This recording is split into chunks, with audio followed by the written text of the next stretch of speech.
ആണോ? നമ്മളെല്ലാവരും യേശുക്രിസ്തുവിൽ വിശ്വസിക്കുന്നു, യേശുവിന്റെ ശരീരവും ഭക്ഷിക്കുന്നു, യേശുവിന്റെ രക്തം പാനം ചെയ്യുന്നു, യേശുവിന്റെ പരിശുദ്ധാത്മാവും യേശുവിന്റെ അവതീർണ വചനവും എന്നിലുണ്ട്. ഞാൻ യോഹന്നാൻ മൗന്താനേക്കാളും വലിയവനാണ്, ഞാൻ സ്വർഗരാജ്യത്തിലാണ്.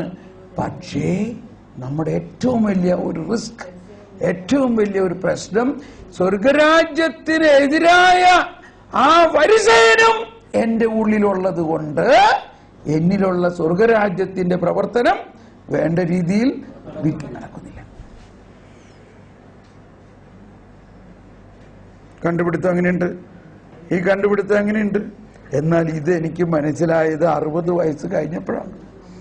20 വർഷത്തോളം, കഴിഞ്ഞ 23 വർഷമായിട്ട് തിരുവചനങ്ങളെ പ്രാർത്ഥിക്കുകയും വ്യാഖ്യാനിക്കുകയും പഠിക്കുകയും ചെയ്യുന്ന എനിക്ക് 20ഓളം വർഷത്തെ ഈ പരിചയത്തിന് ശേഷമേ ഈ കാര്യം മനസ്സിലായുള്ളൂ.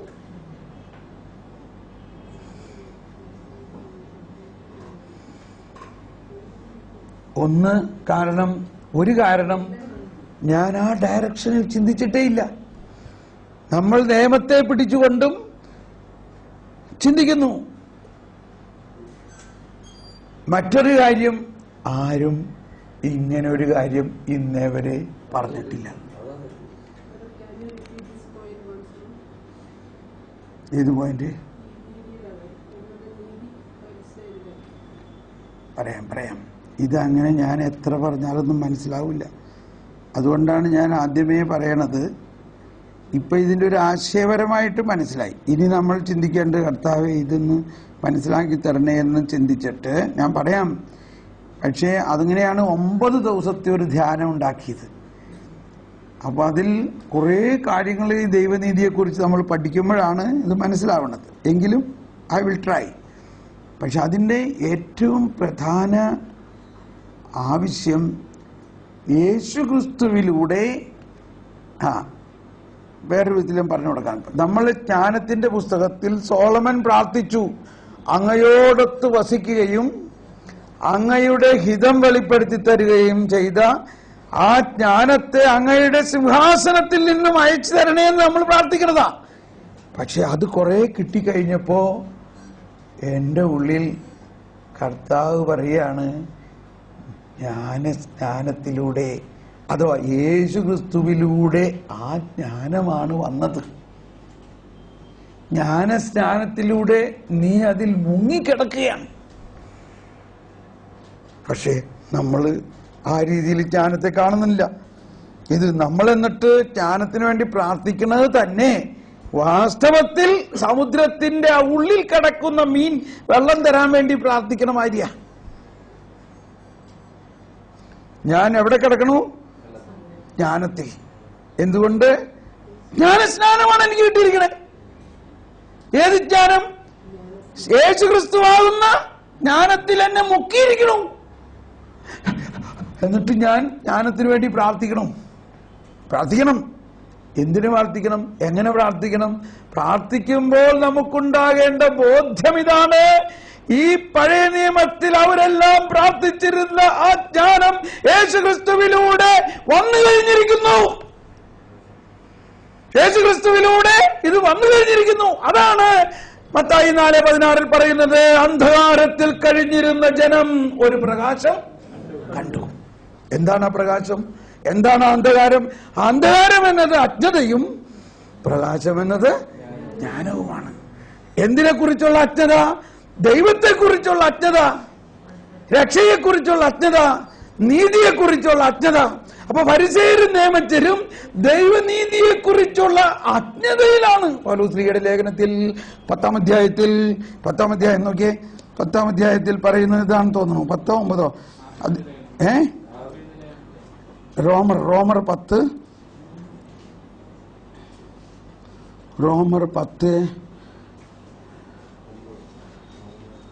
10 വായിച്ചു നോക്ക്.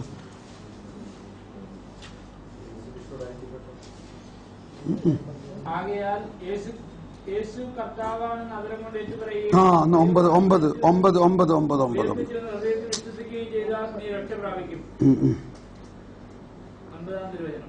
അല്ലടാ മോനെ, അല്ല, ഇല്ല, കേക്ക്. ഞാൻ പറഞ്ഞത് റോമാക്കാർക്ക് ലേഖനം 10-ാം അധ്യായത്തില് 1-2 വചനം വായിക്കാം. സഹോദരരെ, എന്റെ ഹൃദയപൂർവമായ ആഗ്രഹവും ഇസ്രായേലിനെ കുറിച്ച് ഉള്ള ദൈവത്തോടുള്ള എന്റെ പ്രാർത്ഥനയും അവർ രക്ഷിക്കപ്പെടണമെന്നാണ്. ആരാണ് ഇസ്രായേൽ എന്ന് പറഞ്ഞാൽ? യഹൂദര് അല്ലേ?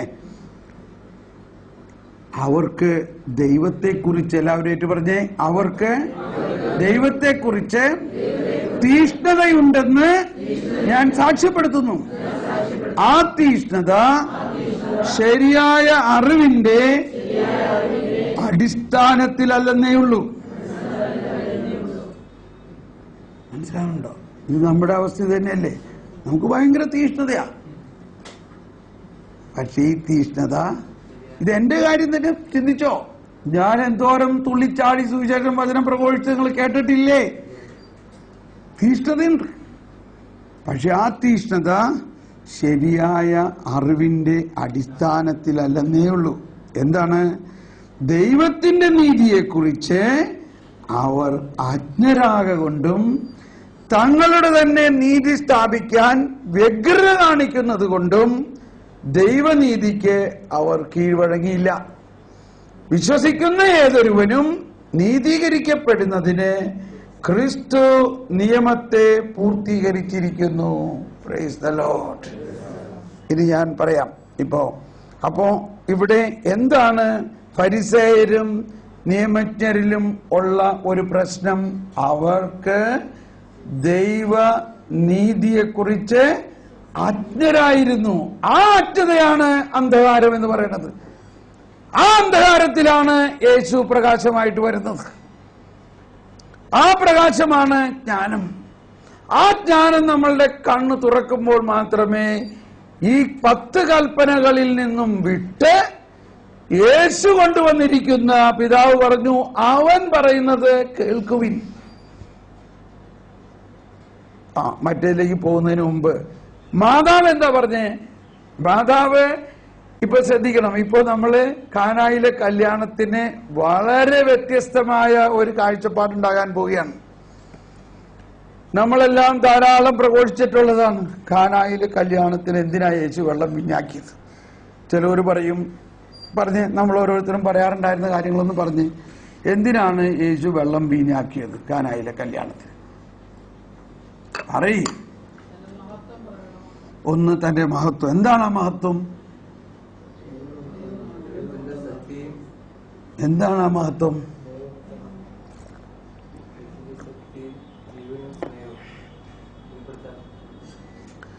പിന്നെ എന്താ ആൾക്കാർ പറയാറുണ്ടായിരുന്നത്? എന്തിനാ കാനായിൽ വെള്ളം വീഞ്ഞാക്കി? അവര് കല്യാണത്തിൽ വീഞ്ഞു തീർന്നു പോയ എന്റെ അപമാനത്തിൽ നിന്ന് രക്ഷിക്കാൻ. പിന്നെ എന്താ നിങ്ങൾ കേട്ടേക്കണേ? ശിഷ്യന്മാരെ വിശ്വാസത്തിലേക്ക് നയിക്കാൻ. പിന്നെ എന്തൊക്കെ കേട്ടേക്കണേ? കുടിയന്മാര് പറയും, കണ്ടോ, കർത്താവ് വീഞ്ഞ് തന്നെ ഉണ്ടാക്കി ഞങ്ങൾക്ക് വേണ്ടിയാണ്. പിന്നെ എന്താ കേട്ടേക്കണേ?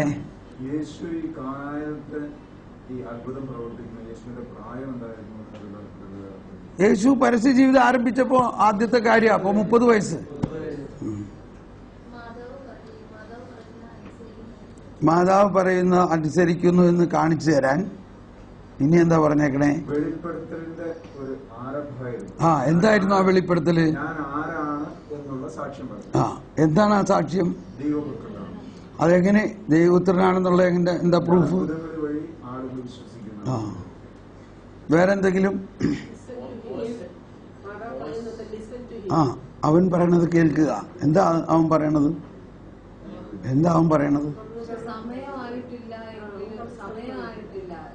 അതാണ് അവൻ പറഞ്ഞത്, സമയമായിട്ടില്ല എന്ന്. അപ്പൊ എന്താ അവൻ പറയണത് കേൾക്കുക എന്ന് പറഞ്ഞതിന്റെ അർത്ഥം? എന്താ പറയാനുണ്ടല്ലോ?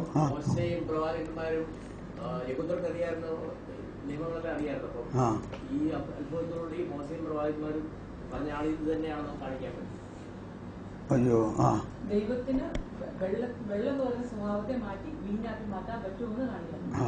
ഓക്കെ, സ്റ്റെപ്പ് ബൈ സ്റ്റെപ്പ് നമ്മൾ ഇമ്പ്രൂവ് ആവുന്നുണ്ട്. ഓ, ഇനി എന്തെങ്കിലും ഉണ്ടോ? ഓക്കെ, അപ്പോ താബോർ മലയിൽ കണ്ട ആ രൂപാന്തരീകരണം തന്നെയാണ് ഇവിടെയും സംഭവിക്കുന്നത്. പിതാവ് പറഞ്ഞു, ഇവിടെ മാതാവ് പറഞ്ഞു.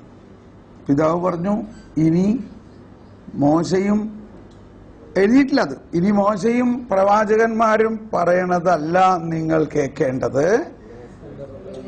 ഇവനെ ശ്രവിക്കുവിൻ. ഇത് തന്നെയാണ് മാതാവും പറയണത്, ഇനി ഇവൻ പറയണത് കേൾക്കുവിൻ. എന്താണ് അതിന്റെ വലിയ അർത്ഥത്തിൽ? ഇതാ ദൈവത്തിന്റെ നീതി സമാഗതമായിരിക്കുന്നു.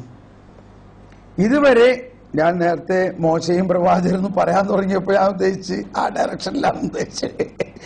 മോശയും പ്രവാചകരും കൊണ്ടുവന്നിരുന്ന ആ പഴയ വീഞ്ഞ് ഇനി കുടിക്കണ്ട, ഇനി പുതിയ വീഞ്ഞ് വന്നിരിക്കുന്നു. അതിന്റെ അപ്പൊ ആ വീഞ്ഞ് തീർന്നു പോയപ്പോ മാതാവ് ഇതിനെ ഒരു അടയാളമാക്കാനായിട്ടുള്ള ഒരു സമയമായ പോലെ അവരുടെ വീഞ്ഞ് തീർന്നു പോയി എന്ന് പറഞ്ഞാൽ അവരുടെ യഹൂദരുടെ ഫരിസേയത്വത്തിന്റെ ആ വീഞ്ഞ് തീർന്നിരിക്കുന്നു. അപ്പൊ ഈശോ പറഞ്ഞു, ഇവരുടെ ചിന്ത മുഴുവനും വേറെ ടോപ്പ് ലെവലിലാണ്. മനസ്സിലാവുന്നുണ്ടോ? നമ്മുടെ ഇവിടത്തെ കാര്യമേ അവർ ചിന്തിക്കാറില്ല. അതാണ് ഈശോ പറഞ്ഞു, ഞാൻ എൻ്റെ പിതാവിന്റെ കാര്യം നോക്കണ്ടാണെന്ന് നിനക്ക് അറിഞ്ഞൂടെ എന്ന് പറഞ്ഞപ്പോ അവിടെ എഴുതിയിരിക്കണം എന്താ? മാതാവിന് ആ പറഞ്ഞതിന്റെ അർത്ഥം മനസ്സിലായി.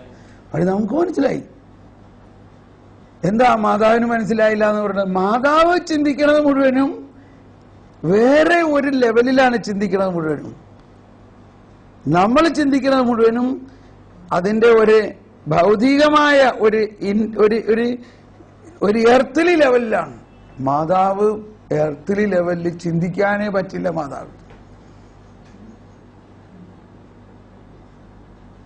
മാതാവ് ഓൾറെഡി കംപ്ലീറ്റ് ഹെവൻലി എക്സ്പീരിയൻസിലാണ്. അപ്പോ മാതാവ് പറയാണ്, അവരുടെ വീഞ്ഞ് തീർന്നു പോയി എന്ന് യേശുവിനോട് പറയുമ്പോ യേശുവിന് മനസ്സിലാവുന്നുണ്ട്. അതായത് ആ പഴയ പ്രമാണങ്ങളിൽ അധിഷ്ഠിതമായ ആ രാജ്യം ഇതാ അവസാനിപ്പിച്ചുകൊണ്ട് പുതിയ രാജ്യം ഇറങ്ങേണ്ട സമയമായി. അതുകൊണ്ടാണ് ഈശോ പറയുന്നത് സമയം ആയിട്ടില്ലല്ലോ എന്ന് പറയുന്നതിന്റെ അർത്ഥം, ഇത് യഥാർത്ഥമായിട്ട് ഈ പുതിയ വീഞ്ഞ് വരണമെങ്കിൽ, ഈ പുതിയ രാജ്യം വരണമെങ്കിൽ യേശു പീഡ സഹിച്ച് മരിച്ച് ഉയർത്തു കഴിഞ്ഞതിന് ശേഷമേ ഇത് വരുള്ളൂ. ആ സമയം ആയിട്ടില്ല. ഇനി മാതാവിനും യേശുവും തമ്മിലുള്ള വേറെ ഒരു കൊളാബറേഷൻ എന്താന്ന് വെച്ചാൽ, മാതാവ് ഒന്ന് ചിന്തിക്കുമ്പോഴേക്കും അത് യേശുവിന് മനസ്സിലാവും, യേശു ഒന്ന് ചിന്തിക്കുമ്പോഴേക്കും അത് മാതാവിന് മനസ്സിലാവും. അതുകൊണ്ടാണ് അവർ സൈലൻസ് ആയിരുന്നു എപ്പോഴും. അവർക്ക് പറയേണ്ട ആവശ്യമില്ല, ഇത് അകത്ത് SMS അയച്ചുകൊണ്ടിരിക്കുക. മാതാവ് ഒന്ന് ചിന്തിക്കുമ്പോഴേക്കും. അപ്പൊ അത് കഴിഞ്ഞ് മാതാവ് ഇങ്ങനെ ചിന്തിച്ചു, സമയമാകണേക്കും മുമ്പ്, അതായത് യേശുവിന്റെ പീഡാനുഭവവും ഉത്ഥാനവുത്തിന് മുൻപ്, യേശുവിന്റെ തന്നെ പീഡാനുഭവത്തിന്റെയും ഉത്ഥാനത്തിന്റെയും ചൈതന്യത്തെ മുൻകൂർ നൽകിക്കൊണ്ടല്ലേ മാതാവിനെ അമലോത്ഭവയായി സൃഷ്ടിച്ചതും മാതാവ് കൃപ നിറഞ്ഞവളായതും. മനസ്സിലായോ? എങ്ങനെയാണ് മാതാവ് കൃപ നിറഞ്ഞവളായത്?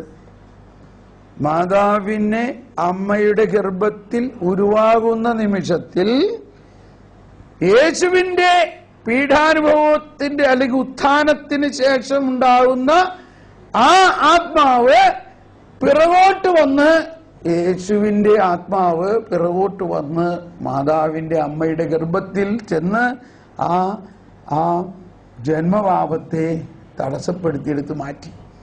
മനസ്സിലായോ പറയണത്? അതിനാണ് അമലോത്ഭവം എന്ന് പറയുന്നത്. ഇമ്മാക്കുലേറ്റ് കൺസെപ്ഷൻ, അതായത് മാതാവ് അമ്മയുടെ ഗർഭത്തിൽ ഉരുവാകുന്ന ഇമ്മാക്കുലേറ്റ് കൺസെപ്ഷൻ, ആ കൺസീവ് ആകുന്ന സമയത്ത് ഇമ്മാക്കുലാത്ത, അതായത് ജന്മഭാവത്തെ എടുത്തു മാറ്റി. ആരെടുത്തു മാറ്റി? മാതാവ് എടുത്തു മാറ്റിയോ? കർത്താവ് എടുത്തു മാറ്റി. എങ്ങനെ എടുത്തു മാറ്റി? ജന്മഭാവം മാറ്റുന്ന, ഭൂലോകഭാവം നീക്കുന്ന ദൈവത്തിന്റെ ചെമ്പരിയാട്ടിൻ കുട്ടി ഉയർത്തെഴുന്നേറ്റ ആ ആത്മാവ് ഒമേഗയാണത്, ഇല്ലേ? ആ ഒമേഗ പോയിന്റിനെ ആൽഫ പോയിന്റ് വരെ മടങ്ങി പോകാം. കാരണം ദൈവം ഇന്നലെയും ഇന്നും എന്നും ഒരേപോലെയാണ്. ദൈവത്തിന് നാളത്തെ കാര്യം ഇപ്പോ ചെയ്യാൻ പറ്റും, ഇന്നലത്തെ കാര്യം ഇപ്പോ ചെയ്യാൻ പറ്റും, നാളെ ഇന്നലകളിലേക്ക് പോകാൻ പറ്റും. അപ്പോൾ അത്തരത്തിലുള്ള ആ സമയമാകുന്നതിന് മുൻപ് ഇതാ ഞാനിവിടെ നിൽക്കണത് എങ്ങനെയാ, മാതാവ് നിൽക്കണത് എങ്ങനെയാ?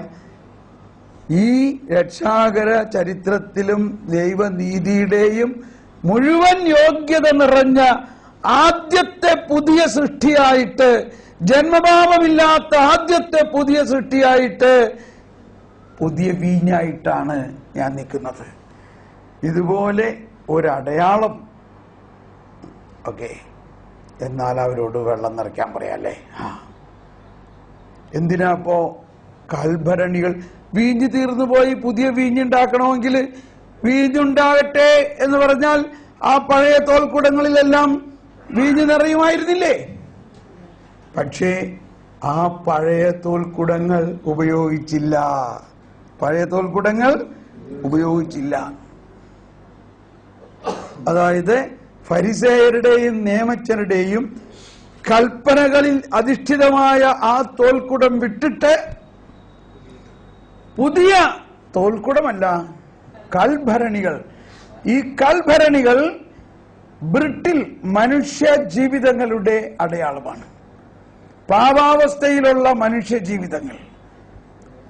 പൗലോസ് പറഞ്ഞു, ഇത് മൺപാത്രങ്ങളിലാണല്ലോ ഈ നിധി നൽകിയിരിക്കുന്നത്. അതായത് ബലഹീനരും പാപികളുമായ മനുഷ്യ ജീവികളുടെ അടയാളമാണ്. അതിൽ വെള്ളം നിറയ്ക്കാൻ പറഞ്ഞു. ആ വെള്ളത്തെ ഈശോയുടെ പുതിയ നിയമമാകുന്ന രൂപാന്തരീകരണ ശക്തിയിലൂടെ വെള്ളം എന്ന H2O ഓക്സിജനും ഹൈഡ്രജനെ കംപ്ലീറ്റ് സത്ത രൂപാന്തരപ്പെടുത്തിക്കൊണ്ട് പുതുവീഞ്ഞാക്കി CH3CH2OH ആക്കി മാറ്റി. ഇതാണ് ഈ യോഹന്നാന്റെ സുവിശേഷത്തിൽ മുഴുവനും കാണുന്ന ഒരു വ്യവസ്ഥിതി. യോഹന്നാന്റെ സുവിശേഷം 1 മുതൽ 13 വരെ അല്ലെങ്കിൽ മുഴുവൻ അധ്യായങ്ങളിലും കാണുന്നത് ഈ രൂപാന്തരീകരണം തന്നെയാണ്. 1-ാം അധ്യായത്തിൽ വചനത്തിലൂടെ രൂപാന്തരീകരണം നടക്കുന്നതിനെ കുറിച്ച് ആദിയിൽ വചനമുണ്ടായിട്ട് വചനം ഇരുളിൽ പ്രകാശിക്കുന്നു, ഇരുളിന് അതിനെ കീഴടക്കാൻ സാധിച്ചില്ല. 2-ാം അധ്യായം വെള്ളം വീഞ്ഞാക്കുന്നു. 3-ാം അധ്യായത്തിൽ ഇതിന്റെ തത്വം തിയോളജിക്കലായിട്ട് നിയമപണ്ഡിതനായ സ്ഥലത്തെ ഇസ്രായേലിന്റെ ഗുരുവായ നിക്കോദേമോസിനോട് പറയുന്നു. പക്ഷെ നിക്കോദേമോസിന് മനസ്സിലാവുന്നില്ല. നിക്കോദേമോസിനോട് പറഞ്ഞു, വീണ്ടും ജനിക്കുന്നില്ലെങ്കിൽ ഒരുവനും ദൈവരാജ്യത്തിൽ പ്രവേശിക്കുകയില്ല. ആ വീണ്ടും ജനിക്കുന്നത് ആത്മാവിനാലും ജലത്താലുമാകുന്നതെന്ന് പറയുന്നത് പരിശുദ്ധാത്മാവിലാകുന്നു. ഈ പുതിയ വീഞ്ഞാകുന്ന പുതിയ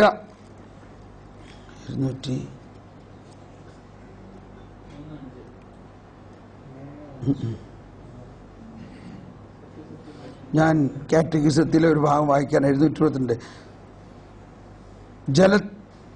ഈ ദൈവജനത്തിൽ ഒരാൾ അംഗമായി തീർന്ന ശാരീരികമായ ജനനം വഴിയല്ല, പിന്നെയോ ഉന്നതത്തിൽ നിന്ന് ജനിച്ചുകൊണ്ട് ജലത്താലും ആത്മാവിനാലുമുള്ളൊരു ജനമാണ്. അതായത് യേശുക്രിസ്തുവിലുള്ള വിശ്വാസം വഴി, മാമോദീസ വഴി. പക്ഷേ അദ്ദേഹത്തിനൊന്നും മനസ്സിലായില്ല. അതായത് പഴയ നിയമം ഇന്നലെ അച്ഛൻ പറഞ്ഞ മാതിരി അരിച്ചു കുടിച്ചിട്ടും അതുകൊണ്ടിത് മനസ്സിലാവില്ല. എന്തുകൊണ്ടാ? അവർ പഴയ നിയമത്തിൽ ഊന്നൽ കൊടുത്തിരിക്കുന്ന ഒരു പഠനമാണ്. പക്ഷേ നിക്കോദേമോസിന് സാധ്യതയുണ്ട്. നിക്കോദേമോസ് യേശുവിന്റെ ഒരു അനുഭാവിയായിരുന്നത് കൊണ്ടാണ് ഈശോ. പക്ഷേ തുടർന്ന് ഇതുണ്ടോ, ഞാനൊരു വചനം ഇവിടെ, നവീനമായ നിയമമാണിത്. കാറ്റഗിസത്തിലെ 782 ഖണ്ഡികയിൽ പറയാണ്, ക്രിസ്തു നമ്മെ സ്നേഹിച്ചതുപോലെ എന്ന നവീന സ്നേഹിക്കുക എന്ന നവീന പ്രമാണമാണ് പുതിയ നിയമം. ഈ പരിശുദ്ധാത്മാവിന്റെ നവീനമായ നിയമമാണത്. ഇത് പരിശുദ്ധാത്മാവിന്റെ, അപ്പൊ പരിശുദ്ധാത്മാവാണ് ഈ പുതിയ നിയമത്തിന്റെ കാര്യസ്ഥൻ. പുതിയ നിയമത്തിന്റെ, പഴയ നിയമത്തിൽ 10 പ്രമാണങ്ങളാണ് കാര്യസ്ഥനെങ്കിൽ പുതിയ നിയമത്തിൽ ആരാണ് കാര്യസ്ഥൻ? പരിശുദ്ധാത്മാവാണ്. ഇതാണ് പ്രധാന വിഷയം. ആ പരിശുദ്ധാത്മാവിൽ വീണ്ടും ജനിച്ചാലേ നീ ദൈവരാജ്യത്തിൽ പ്രവേശിക്കുകയുള്ളൂ. നിക്കോദേമസിന് മനസ്സിലായില്ല. പക്ഷെ അവിടെ ഈശോ പറയുന്ന പ്രഘോഷണം മുഴുവനും രൂപാന്തരിക്കപ്പെട്ട് ഒരു പുതിയ സൃഷ്ടിയായാൽ മാത്രമേ നിന്റെ ജീവിതം പരിശുദ്ധമായ ഒരു ജീവിതമാകുകയുള്ളൂ. പ്രമാണങ്ങൾ പാലിക്കണത് കൊണ്ട് നിന്റെ ജീവിതം പരിശുദ്ധമായില്ല.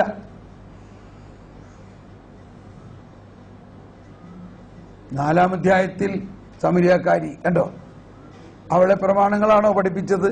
അവൾ യേശുവിനെ കണ്ടുമുട്ടിയതോടുകൂടി അവൾ യേശുമയമായി മാറി. അവൾ പുതിയ സൃഷ്ടിയായോ? അവൾ പുതിയ സൃഷ്ടിയായി. 5-ാം അധ്യായത്തിൽ കുളത്തിന്റെ കരയിൽ 38 വർഷമായി കിടക്കുന്ന ഒരാളുടെ അടുത്തേക്ക് വെള്ളം ഇളകുമ്പോൾ അവനെ കുളത്തിലിറക്കാൻ ആരുമില്ല. എന്നാൽ ഇതാ ഇളകുന്ന വെള്ളം തന്നെയായ യേശുക്രിസ്തു, ജീവജലത്തിന്റെ അരുവിയായ യേശുക്രിസ്തു അവന്റെ അടുത്തേക്ക് വന്നു. അവൻ പുതിയ സൃഷ്ടിയായോ? പുതിയ സൃഷ്ടിയായോ? 6-ാം അധ്യായത്തിൽ ജീവന്റെ അപ്പമാണ്. ഈ പുതിയ സൃഷ്ടിയാകുന്നതിന്റെ പ്രധാന രഹസ്യം, ഞാൻ സ്വർഗത്തിൽ നിന്ന് ഇറങ്ങി വന്ന അപ്പമാകുന്നു. ഈ അപ്പം ഭക്ഷിക്കുന്നവൻ അവനിൽ ഞാൻ വസിക്കുകയും അവന് നിത്യജീവൻ ലഭിക്കുകയും ചെയ്യുന്നു. അതാണ് പുതിയ സൃഷ്ടിയാകുന്നതിന്റെ മർമ്മം. 7-ാം അധ്യായത്തിൽ ഈ പുതിയ സൃഷ്ടിയാകുന്ന പരിശുദ്ധാത്മാവ്, ജീവന്റെ ജലം, എന്നിൽ വിശ്വസിക്കുന്നവന്റെ ഹൃദയത്തിൽ നിന്നും ജീവജലത്തിന്റെ അരുവികൾ ഒഴുകും. ജീവജലം 7-ാം അധ്യായം. 8-ാം അധ്യായം ഇതോ അത്ഭുതകരമായ രീതിയിൽ പുതിയ സൃഷ്ടിയാക്കുന്ന ഒരവസ്ഥ. അതിനെ ഞാനൊന്ന് അവതരിപ്പിക്കാം. ഒന്ന് എഴുന്നേറ്റ് നിന്ന്, എല്ലാവരും ഒന്ന് എഴുന്നേറ്റ് നിന്ന് ഒന്ന് സ്തുതിച്ച്, എഴുന്നേറ്റ് നിന്നുകൊണ്ടൊന്ന് സ്തുതിക്കാം.